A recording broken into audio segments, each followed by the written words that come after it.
Bonjour à tous.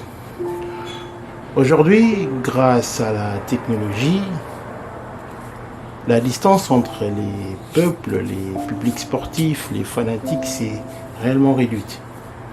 Tous ces événements sportifs qui nous unissent sont couverts à une vitesse grande H aujourd'hui. Et ce qui attire souvent l'attention des analystes, c'est plus le type de réaction de la foule. Comment réagit le public sportif aujourd'hui à chaque information propagée par les différents réseaux sociaux ou réseaux communicationnels? Ce qui est vrai que le type de réaction souvent détermine la mentalité, le caractère ou alors la position culturelle ou encore sociale d'un peuple, d'un groupe de fanatiques, d'un groupe de supporters. Aujourd'hui, non seulement le public sportif, ce qui est certain que non seulement le public sportif, mais aussi le public en général, la population en général, ce qui est certain aujourd'hui, on est vraiment conduit par une sorte d'instinct ou de pulsion. Le supporter aujourd'hui n'a souvent plus, je dis bien souvent, n'a plus le temps de réfléchir. Le journaliste, après avoir collecté l'information, il n'a plus le temps de la traiter. Il faut absolument avoir la primeur, il y a la course au scoop. Encore derrière les scoops, les analystes sportifs ne prennent plus le temps souvent de décortiquer ou alors de traiter réellement une information, l'analyser et faire comprendre au public les raisons derrière tout acte, le pourquoi de chaque chose. Au contraire, on agit tous par instinct, par fanatisme, par pulsion. Du coup, 80% des analyses que l'on suit autour du football sont souvent biaisées, bâclées. Elles sont rares. Aujourd'hui, ces analyses qui vous ouvrent la conscience sont se distinguant avec de la justesse, de l'impartialité. On est beaucoup plus devenu tendancieux.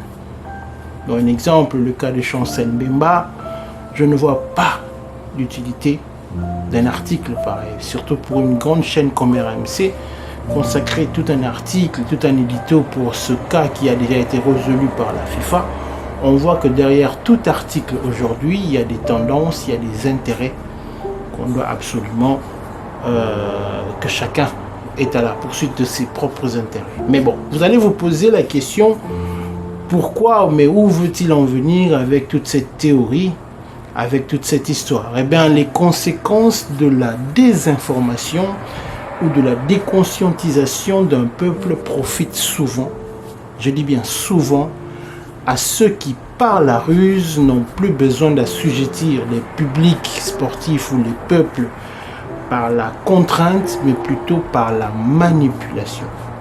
Et là, c'est là que j'aimerais bien discuter pendant 5 minutes avec vous.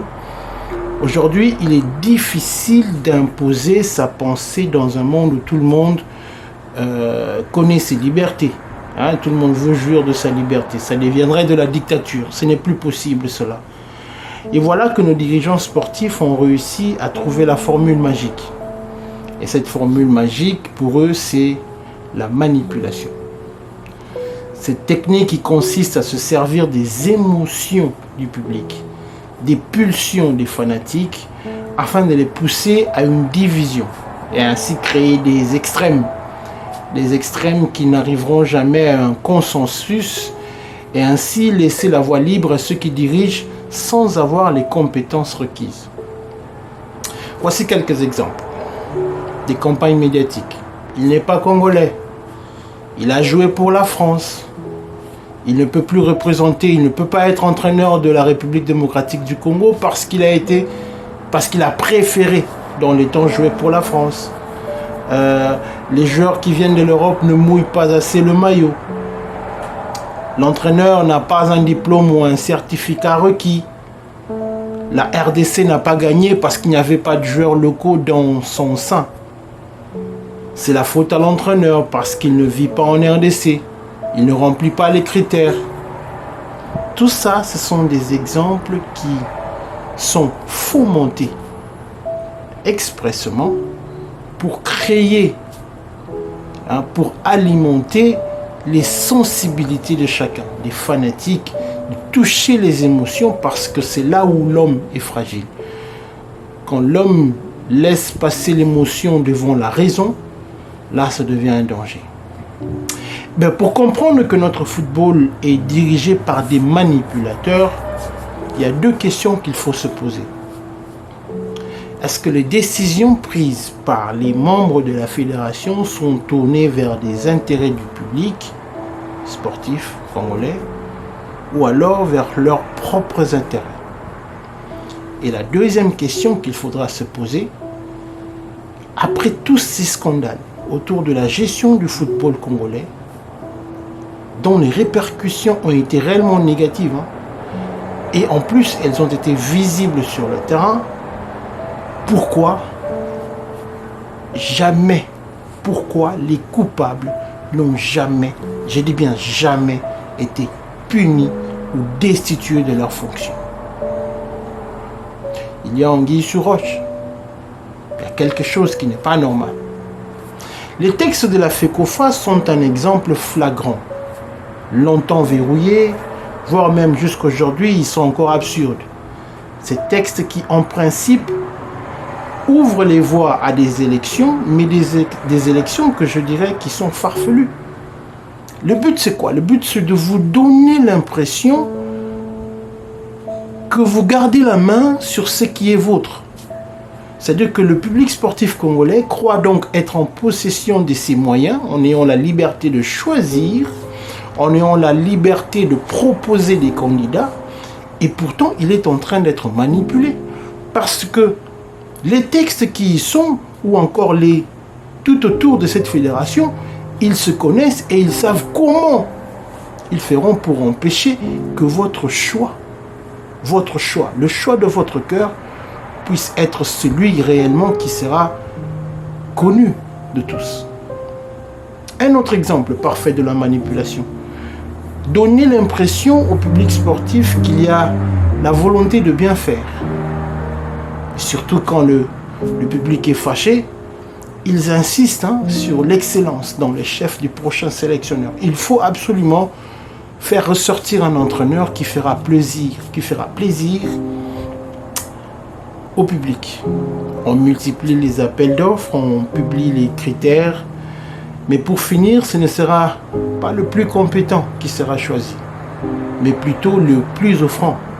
C'est lui qui cédera la plus grosse part dans le contrat. Les critères à remplir pour devenir coach de la sélection nationale sont remplis d'incongruités, de contradictions.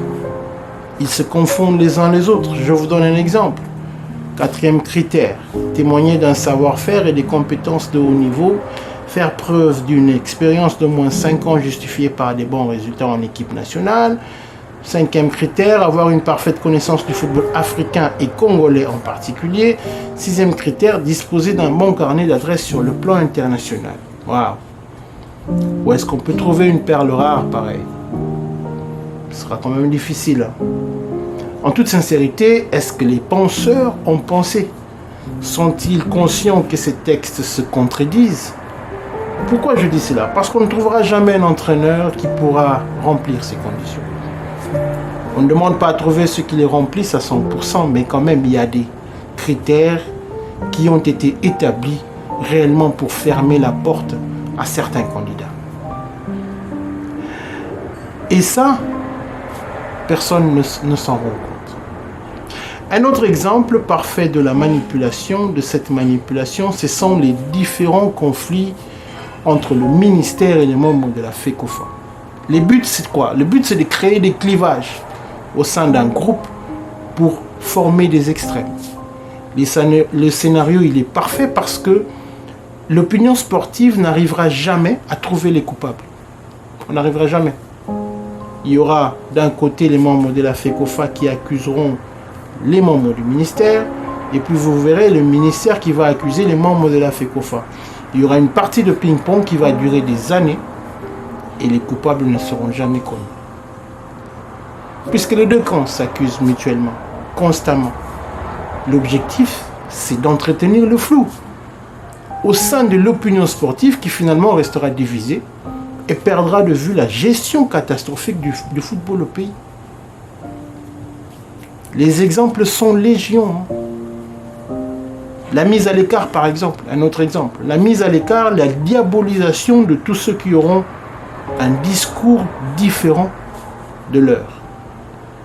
Poku, Bakambu, Roger Itoto, Erita Ilunga, Claude Makelele sont tous la cible de campagnes médiatiques négatives.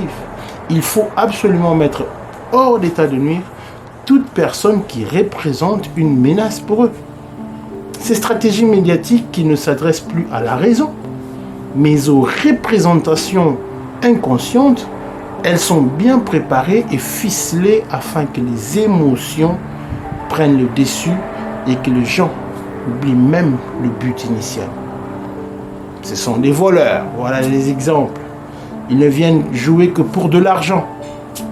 Ce sont des joueurs de seconde zone. Être dirigeant de la CAF et poster sur Twitter ne signifie pas que vous connaissez le football congolais. Quand on veut être ambassadeur, il faut être sur place. Voilà les mots. Tourner, opposer les uns contre les autres pour que on puisse asseoir son pouvoir et rester sur place sans rendre compte à personne. L'objectif de toutes ces manipulations, en fait, c'est de vous faire oublier les raisons objectives en touchant votre sensibilité. Et pour rendre toute cette mise en scène, il y a l'étape, pour la rendre encore beaucoup plus flagrante, il y a l'étape de la victimisation. Celle qui consiste à faire croire à l'opinion sportive qu'on est plutôt victime d'un acharnement. Et voilà, on utilise les mêmes voies médiatiques pour une fois de plus toucher vos sensibilités, toucher vos émotions et ainsi faire oublier à ce même public que l'on est responsable de tous les maux qui dérangent le sport roi, le football en RDC. Je vous donne un exemple. Tous ceux qui ont suivi l'interview de Constant Omari, vous allez voir un discours rempli de jeux. Je fais ceci. Je suis allé à la CAF. Pendant 18 ans, j'ai fait ceci. Aucun sens du travail collectif, c'est-à-dire qu'il n'y a aucune délégation. C'est le seul ambassadeur. C'est lui qui s'occupait de tout. Voilà. Mais on est les premiers à se victimiser. Aujourd'hui, tous ces spectacles, toute cette mise en scène généralisée n'a qu'un seul but. Vous rendre complice de tous les actes. Qu'est-ce qui va se passer? Ils se disent, mais de toutes les fois qu'il y a eu des problèmes, en fait, on n'a pas été les seuls à décider. Vous avez participé à cela. Le but, c'est quoi? C'est de corrompre vos consciences en utilisant vos émotions, en touchant vos sensibilités. Désolidarisez-vous de ces gens, de leurs actes, et exigez une démission totale de cette fédération. Je ne suis pas un partisan des élections parce que je sais qu'il n'y aura rien de bon qui va sortir de dedans. Je vous dis merci et je vous prie de vous débarrasser de toutes ces personnes qui ont terrassé le football aujourd'hui. Cela fait depuis 40 ans, 30 ans, 20 ans. Ils sont aux commandes de la fédération et ne quitteront jamais la fédération parce qu'aujourd'hui, il s'agit de leur gagne-pain. Bonne soirée à tous.